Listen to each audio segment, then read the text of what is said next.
नमस्कार, प्रदेश के number 1 news channel news 18 Rajasthan पर आप सभी का स्वागत। मैं हूं आपके साथ हेमंत कुमार। चलिए खबरों की शुरुआत करेंगे इस वक्त की बड़ी खबर के साथ। करौली के नादोती धौलेटा में युवक के लापता होने के मामले को लेकर सबसे बड़ी जानकारी है कि किरोड़ी लाल मीणा से बातचीत के बाद अब धरना समाप्त कर दिया गया है। डीएसपी कार्यालय पर धरना चल रहा था और यह धरना अब समाप्त हो गया। 10 नवंबर तक कार्रवाई नहीं होने पर फिर से धरना प्रदर्शन होगा। डॉक्टर किरोड़ी लाल मीणा के नेतृत्व में धरना चल रहा था। ज्यादा जानकारी के साथ हमारे संवाददाता धर्मेंद्र करौली से फोन लाइन पर है। धर्मेंद्र, क्या अपडेट है आपके पास? देखिए, बताना चाहूंगा, जो बालक करीब 25 दिन पूर्व लापता हुआ था, उसको लेकर डॉक्टर किरोड़ी लाल मीणा के नेतृत्व में टोडाभीम डिप्टी कार्यालय के बाहर धरना प्रदर्शन चल रहा था। उस धरने प्रदर्शन में एएसपी सुरेश चंद मीणा, डीएसपी फूलचंद मीणा और एसडीएम दुर्गा प्रसाद मीणा मौके पर पहुंचे क्षेत्रवासियों से समझाया कि प्रशासन और पुलिस जो है वो ये चाह रही थी कि लगभग 1 माह का उन्हें समय दिया जाए जिससे कार्रवाई हो सके, लेकिन ग्रामीणों ने और डॉक्टर किरोड़ी लाल मीणा ने इससे इनकार कर दिया। इसके बाद पुनः एक बार समझाइश की गई और पुलिस प्रशासन ने 10 नवंबर तक का समय मांगा है। इसके बाद सहमति बनी और धरना प्रदर्शन समाप्त हो गया।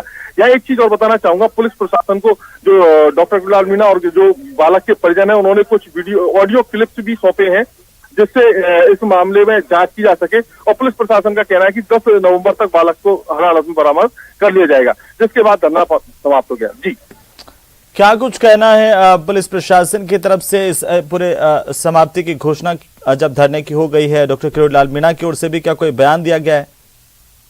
डॉक्टर किरोड़ी लाल मीणा का कहना है कि इस पूरे मामले को लेकर पुलिस प्रशासन की लापरवाही रही है और उन्होंने जल्द से जल्द कार्रवाई की मांग की थी और पुलिस प्रशासन से 10 नवंबर तक का समय देने के बाद धरना समाप्त किया गया। वही पुलिस प्रशासन का कहना है कि जो जांच के बिंदु मिले हैं उनको जांच करके जल्द से जल्द जो बालक है उसके बरामदगी के प्रयास किए जाएंगे। लेकिन लगातार बीजेपी आक्रामक है प्रदेश की सरकार पर, कानून व्यवस्था को लेकर के, और राज्यसभा सांसद किरोड़ी लाल मीणा लगातार प्रदर्शन भी करते रहे हैं। जी, देखिए, बताना चाहूंगा, डॉक्टर किरोड़ी लाल मीणा शुरू से हमलावर रहे हैं कांग्रेस के ऊपर। उन्होंने क्षेत्रीय विधायक सहित जो कांग्रेस सरकार है उस पर भी जमकर हमला बोला था और कहा था कि कांग्रेस सरकार में होने के बाद अपराध बढ़े हैं और जो क्षेत्र में अपराध है उसका ग्राफ भी काफी बढ़ा है, जिसको लेकर क्षेत्र के लोगों में आक्रोश व्याप्त है और इसी को लेकर उन्होंने समय समय पर धरना प्रदर्शन की चेतावनी दी है। जी, चलिए, बहुत शुक्रिया तमाम जानकारी के लिए धर्मेंद्र, और लगातार अपडेट हम आपसे लेते रहेंगे। धरना अब खत्म कर दिया गया है। करौली में टोडाभीम डिप्टी कार्यालय पर प्रदर्शन और अब ये धरना खत्म हो गया है। डॉक्टर किरोड़ी लाल मीणा से बातचीत के बाद धरना खत्म करने का ऐलान किया गया है। 10 नवंबर तक अगर कार्रवाई नहीं होती है तो फिर से धरना दिया जाएगा। तो सीधे आपको ले चलते हैं मुख्यमंत्री अशोक गहलोत क्या कुछ कह रहे हैं, सुन लेते हैं। अगर पत्रकार, साहित्यकार, लेखक अगर कोई असहमति व्यक्त करता है, लिख देता है, तो जेल जाओ आप। राजद्रोह के आरोप के अंदर कितने लोग, किसी को नहीं मालूम है। हालात बड़े गंभीर हैं। ऐसे हालातों में हम लोग कैंपेन आज हमने शुरू दोबारा किया है। मैं भी आऊँगा बार बार यहाँ पर और हमारे और साथी भी आएंगे। कैंपेन में कोई आपको लगेगा कि कांग्रेस जन का एक अलग तरीका है, क्योंकि हम लोग बदले की भावना नहीं रखते हैं। ये लोग मीडिया को डरा धमका करके तो अपने कब्जे में ले लिया है। और गोदी मीडिया क्यों कह रहा था देश के अंदर, ये स्थिति बन गई है। ईडी, इनकम टैक्स, सीबीआई छापे पड़ते हैं मालिकों पर, वो भी डरे हुए हैं। तो ये तमाम बातें जो है ये लोकतंत्र के खिलाफ है, उनकी मूल भावना के खिलाफ चल रही है। हमारा तरीका है, हमारे कोई दिल में कोई किसी पर नफरत नहीं होती। जो राहुल गांधी कहते हैं बार बार कि नफरत छोड़ो, प्यार, मोहब्बत, भाईचारा, सद्भावना से राजनीति करो। देश के अंदर ये माहौल जो तनाव का, हिंसा का है, खत्म होना चाहिए। बेरोजगारी और महंगाई खत्म होनी चाहिए। बेरोजगारी आज इतनी बड़ी बढ़ गई है कि आज लोग दुखी हो गए। नौजवान, महंगाई की मार तो हर परिवार झेल रहा है और ये बड़ी बड़ी बातें करते हुए आ गए सत्ता में। और 2G कहाँ चला गया, कोलगेट कहाँ चला गया, लोकपाल कहाँ चला गया, काला धन आना की बात कर रहे थे वो कहाँ चले गए। तो तमाम बातें जो है आपके सामने।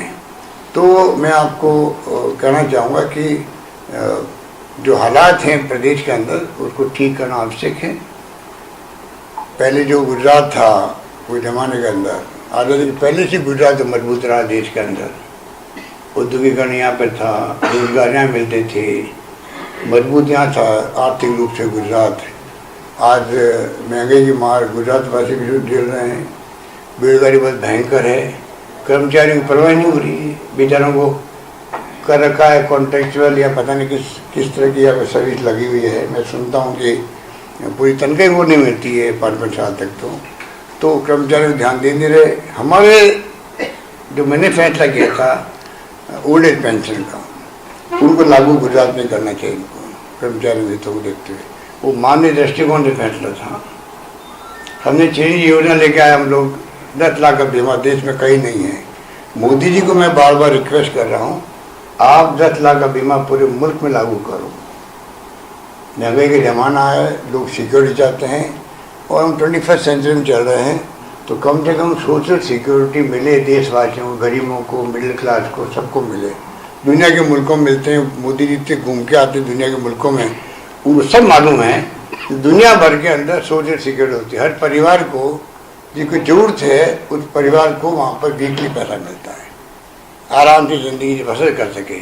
हमारे यहाँ सोशल सिक्योरिटी नहीं है, कभी हम किसी को देते हैं एक वर्ग को, वो नहीं काम चलने वाला, सबको दो और सिक्योरिटी दे दो उनको, जैसे हमने दिए राजस्थान के अंदर कई स्कीम लेके आए, उसके कारण से सिक्योरिटी मिली। राहुल गांधी जी आए थे यहाँ और कुछ वचन 11 वचन की बात की थी, सरकार बनते ही वो लागू होंगे यहाँ पर, चाहे वो ब्याज क्या कर्जा माफ की बात हो, गैस सिलेंडर की बात हो, या जो हमने स्कीम लागू की हेल्थ की या दूसरी स्कीम है, सब लागू यहाँ पे भी होगी। तो मैं लंबी बात कहने की बजाय आपको ये कहना चाहूँगा, सब आपको मालूम है, आप लोग पढ़ते रहते हैं किस प्रकार से वादे करना एक बात है। मोदी की सगा बनी जो आदर्श गांव बनाएंगे, आपने देखा होगा, स्मार्ट सिटी 100 बनेगी देश के अंदर। आज वो चर्चा होती है 8 साल के बाद में, ना स्मार्ट सिटी की होती है ना आदर्श गांव। हर मेंबर पार्लियामेंट हर साल एक गांव चूज करेगा, वो कहाँ गायब हो गए वो 8 साल में। हर MP के 8 गाँव तो होने चाहिए थे। तो कहने का मतलब कि उनकी कथनी में करने बहुत बड़ा अंतर है, हम लोग कहते हैं वो करते हैं, इतना ही फर्क है। राहुल गांधी यात्रा कर रहे हैं, देश के अंदर पूरे लोग वेलकम कर रहे हैं, क्योंकि थीम बेरोजगारी है, महंगाई है और देश का जो माहौल है वो ठीक करने की बात वो करते हैं कि आप आराम से जो तनाव की स्थिति समाप्त करो। हम बार बार मांग करते प्रधानमंत्री जी से, आप प्रधानमंत्री हो, आपकी बात का वजन है, आप क्यों नहीं कहते हो कि तनाव और ये इन सब में बर्दाश्त नहीं करूँगा। आपस में भाईचारा, सद्भावना, प्रेम से रहो आपस के अंदर। देशवासियों को कह सकते हैं, कह नहीं रहे वो, पता नहीं क्या दबाव उनके ऊपर है, किसका है। एक बार उन्होंने कहा था, जब लीचिंग हुई थी सरकार बनते ही 14 के अंदर, उसका असर पड़ा था। उनका ये एंटी सोशल एलिमेंट है जिन्होंने लीचिंग करी है, ऐसे लोग मैं पसंद नहीं करता। 8 साल हो गए इस बात को। तो आज प्रधानमंत्री को चाहिए कि पूरे देश के अंदर सुशासन के लिए जरूरी है कि आप ये अपील करें अपने देशवासियों से। धन्यवाद सर। एक मिनट, क्वेश्चन आंसर्स बाद में ले लेंगे, साहब ही रहेंगे यहाँ पर। आप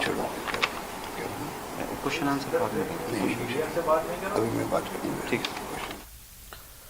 तो वडोदरा से सीधी तस्वीरें देख रहे थे आप, जहां पर मुख्यमंत्री अशोक गहलोत गुजरात के दौरे पर हैं और वहां से पत्रकारों से बातचीत कर रहे थे, वो आपने सुना। चलिए आगे बढ़ेंगे, अगली खबर का रुख कर लेते हैं। राजस्थान के 4 जिलों में मेजर मिनरल लाइमस्टोन और आयरन के नए भंडारों की खोज होगी। राजधानी जयपुर में एक अहम बैठक इसे लेकर हुई, जिसमें गुणवत्ता और अनुमानित भंडारों की उपलब्धता की अध्ययन के लिए 12,300 मीटर ड्रिलिंग करवाने का फैसला किया गया। इनमें से 9,300 मीटर ड्रिलिंग का काम शुरू भी किया गया है, वहीं करीब 3,500 मीटर ड्रिलिंग का काम हो चुका है। मेजर मिनरल के भंडारों की खोज की इस ड्रिलिंग के कार्य को लेकर के करीब 6 करोड़ 50 लाख रुपए खर्च किए जाएंगे।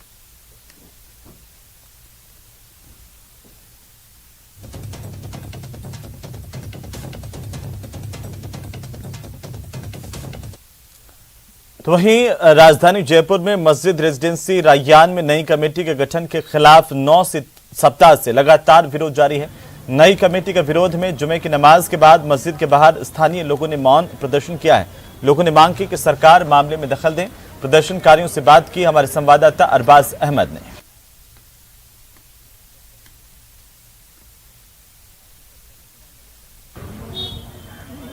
राजधानी जयपुर में वक्फ बोर्ड की ओर से गठित की गई नई कमेटियों के मामले को लेकर के पिछले 9 सप्ताह से एक विरोध चल रहा है। एक विरोध जो महिलाएं हिजाब में कर रही हैं और बुजुर्ग इन कुर्सियों पर बैठ करके कर रहे हैं। इस लंबे विरोध के दौरान आप देखिए करीब 9 सप्ताह में 80 साल से ज्यादा की उम्र के इन लोगों के खिलाफ कई मुकदमे दर्ज किए गए। कब तक आपका विरोध जारी रहेगा? क्या जारी रहेगा? हमारा जब तक विरोध जारी रहेगा, जब तक नई कमेटी हम पे थोप गई है, पहले तो उसको खारिज करे, फिर हमारे अवामी यहाँ के मुकामी लोग हैं उनके साथ बैठ करके जो खानू जी है उन्होंने कमेटी बनाई है बर्खास्त करते हैं। अब वो नई कमेटी बनाना चाहते हैं, वो हमारे मोहल्ले के मुकामी लोगों को बना ले, हमें कोई एतराज नहीं है। अरे ये अगर नहीं मानेंगे तो हमारा तो एजुटेशन चलता जैसे पहले चल रहा था, अब भी चलता रहेगा और आगे भी चलेगा, और इसको हमारे बगडोर को हमारे बच्चे संभालेंगे। ये एहतियात है, हम चाहे शहीद हो जाएंगे लड़ते हुए, लेकिन हम पीछे नहीं हटेंगे बिल्कुल भी। तमाम लोग आसपास के रहने वाले हैं। इनका विरोध ये है कि बाहरी लोगों को या अपराधी लोगों को इस कमेटी में जो जिम्मेदारी है वो नहीं दी जानी चाहिए। 9 सप्ताह से विरोध चल रहा है और अब डिमांड सीधे तौर पर यह है कि अगर खारिज नहीं की गई तो ये लोग स्थानीय हैं, लगातार आने वाले 5 साल भी अगर इनको यहाँ पर विरोध करना पड़ा तो इसी तरह से करते रहेंगे। अरबाज अहमद, न्यूज़ 18 के लिए जयपुर से। तो वहीं प्रदेश भर में अस्पतालों में गंदगी और व्यवस्थाओं की खबरें सामने आती रहती है। इस मामले में मुख्यमंत्री अशोक गहलोत ने अपनी नाराजगी भी जताई और बृहस्पतिवार को हुई वीडियो कॉन्फ्रेंस में सीएम अशोक गहलोत ने दौसा जिले के महुआ उपजिला अस्पताल की प्रशंसा की। उन्होंने महुआ के स्थानीय विधायक ओम प्रकाश हुड्डा की ओर से अस्पताल में किए गए नवाचार की तरह राजस्थान में भी अन्य अस्पतालों में नवाचारों को अपनाने की बात कही है।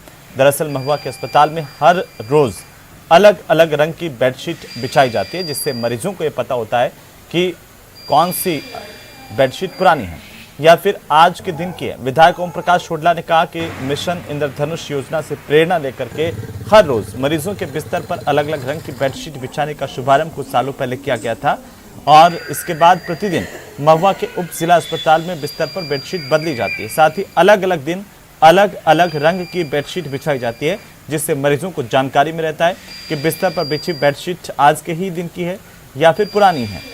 गौरतलब है कि महुआ अस्पताल में सोमवार को हरी, मंगलवार को बैंगनी, बुधवार को गुलाबी, गुरुवार को पीली, शुक्रवार को नीली, शनिवार को नारंगी और रविवार को सफेद रंग की बेडशीट बिछाई जाती है।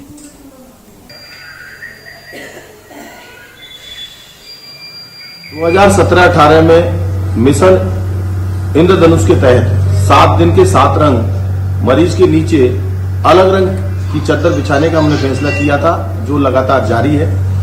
इस अलग रंग की चादर बिछाने का जो हुड्डा मॉडल है उसकी माननीय मुख्यमंत्री जी ने प्रशंसा की।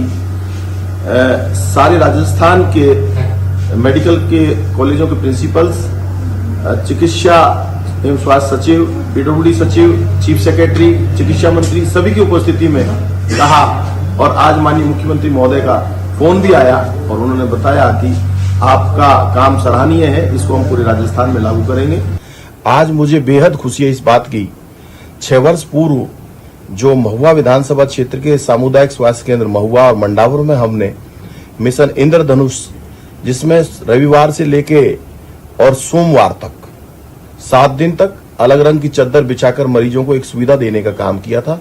आज माननीय मुख्यमंत्री महोदय ने पूरी वीडियो कॉन्फ्रेंसिंग में समस्त मेडिकल कॉलेज के प्रिंसिपल्स, चिकित्सा मंत्री और सभी साथियों के सामने ये बात रखी कि हुड्डा मॉडल जो एक अलग रंग की चादर बिछाने की प्रशंसा की है। मैं इसके लिए माननीय मुख्यमंत्री महोदय और चिकित्सा मंत्री महोदय का आभार व्यक्त करता हूं और सबसे ज्यादा आभार व्यक्त करता हूं मेरी विधानसभा क्षेत्र के सर्व समाज के लोगों का, जिन्होंने मुझे इस लायक बनाया कि मैं जनता की सेवा कर सकूं, सेवक बनकर आपकी सेवा कर सकूं। तो वहीं गहलोत सरकार के राजस्व मंत्री रामलाल जाट ने दावा किया है कि आदिवासियों के सच्चे मायनों में कांग्रेस ही हितैषी है।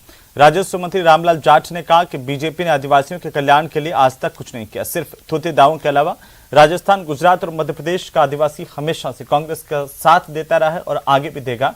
बीजेपी की कथनी और करनी में फर्क है। प्रदेश के आदिवासी इस बात को भलीभांति जानते हैं।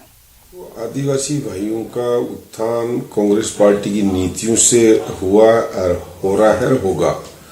आज से नहीं, आदिवासी भाई पढ़ लिख चुके हैं, वो इन चीजों को समझते हैं। आज गुजरात हो, मध्य प्रदेश हो, राजस्थान हो, आदिवासी भाई हमेशा कांग्रेस पार्टी का साथ दिया और आगे भी साथ देंगे। भारतीय जनता पार्टी कितने ही ऐसे हथकंडे, टेम्परेरी पहले सस्ती चीजें दो और फिर उसको फंसाओ, इसी तरह आज जिस तरह बेरोजगारी फैलाई है, आदिवासियों के लिए भारतीय जनता पार्टी ने क्या किया? कभी कुछ नहीं किया। ये कितनी भीड़ का दावा करें, मीटिंगें करें, उनके बाद मीटिंगों के बाद उनको ये देखते भी नहीं है। कांग्रेस पार्टी हमेशा इनके घर घर हर चीज को देखती है। आज राजस्थान के आदिवासियों को देखो, हमारे हरदेव जोशी जी चीफ मिनिस्टर साहब थे, सुकड़िया जी थे, हमारे चीफ मिनिस्टर माथुर साहब थे, आज अशोक गहलोत जी हैं हमारे चीफ मिनिस्टर साहब। उन्होंने इन लोगों के लिए जो नीतियां बनाई है, उन नीतियों से ही आदिवासियों का भला हो रहा है। भारत सरकार में जब कांग्रेस पार्टी थी, यूपीए थी, तो आदिवासियों के लिए सारी वो नीतियां थी। इन चीजों को आदिवासी भाई पढ़ा लिखा समझ रहा है।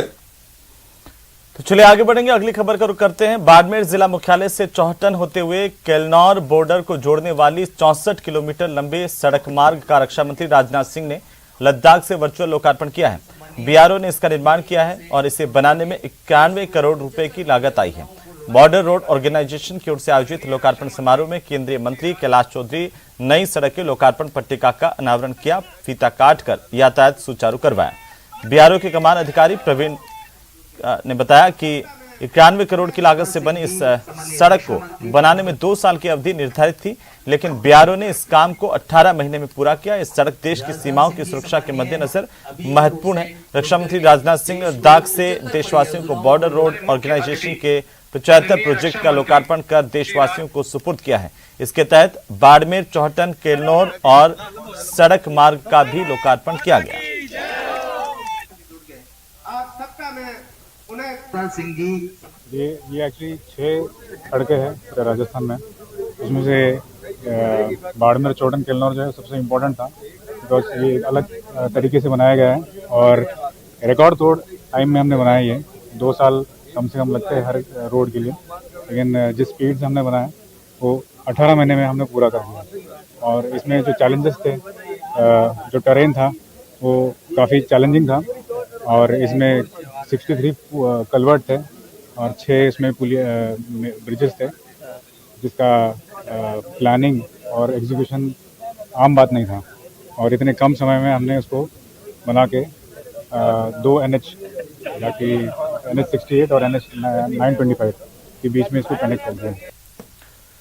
तो वहीं गुलाबी नगरी जयपुर इन दिनों पर्यटकों से गुलजार है। दिवाली की छुट्टियों के दौरान 1 लाख से ज्यादा पर्यटकों ने जयपुर में घूमने का आनंद उठाया। पर्यटकों का सबसे पसंदीदा स्थल आमेर महल रहा है। कैसा लगा लोगों को यहां पर आकर के आमेर महल में, उनको जानने की कोशिश की हमारे सहयोगी महिमा जैन ने।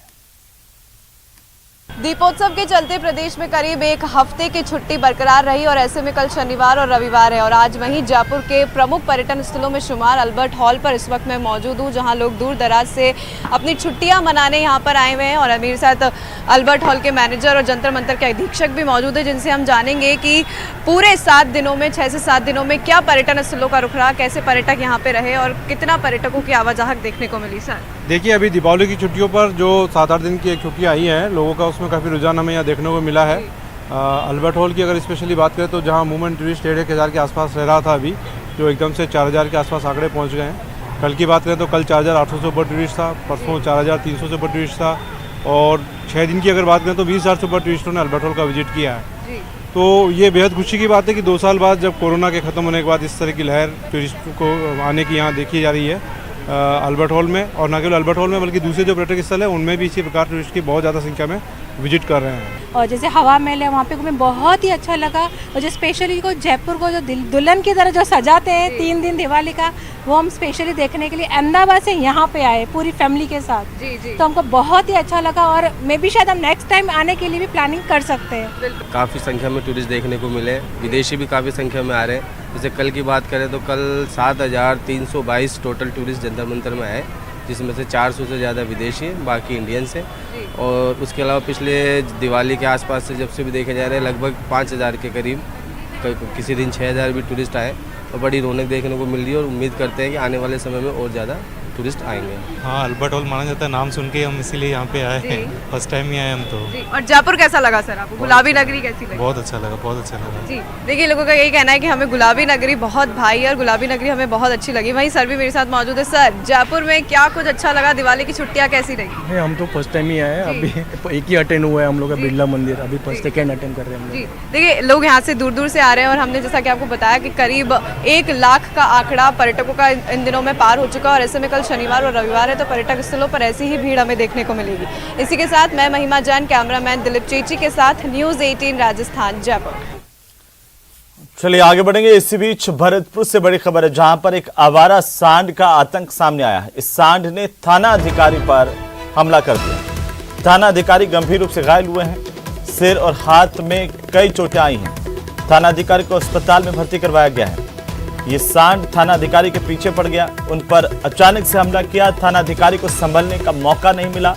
ये आवारा सांड अमूमन यहाँ पर घूमता रहता है, लेकिन आज अचानक थाना अधिकारी पर इस सांड ने हमला बोल दिया, जिससे थाना अधिकारी चोटिल हुए हैं। ये तस्वीरें न्यूज़ 18 राजस्थान पर हम आपको बता रहे हैं। भरतपुर में आवारा सांड का आतंक सामने आया है और आवारा सांड का आतंक पुलिस पर भी भारी पड़ा। थाना अधिकारी पर अचानक से सांड ने हमला बोला, थाना अधिकारी चोटिल हुए हैं। ये तस्वीरें आप देखिए किस तरीके से थाना अधिकारी को चोटें आई हैं। अब वे कुछ समझ पाते, इससे पहले ही सांड ने थाना अधिकारी को निशाना बनाया, उन पर हमला कर दिया और उनको संभलने का मौका नहीं मिला और नतीजा ये हुआ कि काफ़ी चोटें उन्हें आई हैं। बहरहाल थाना अधिकारी को अस्पताल में भर्ती करवाया गया, जहां पर उनका इलाज शुरू किया गया है। भरतपुर की तस्वीरें हैं, जहां पर एक सांड का आतंक सामने आया है। ये आवारा सांड और इसने थाना अधिकारी पर हमला किया।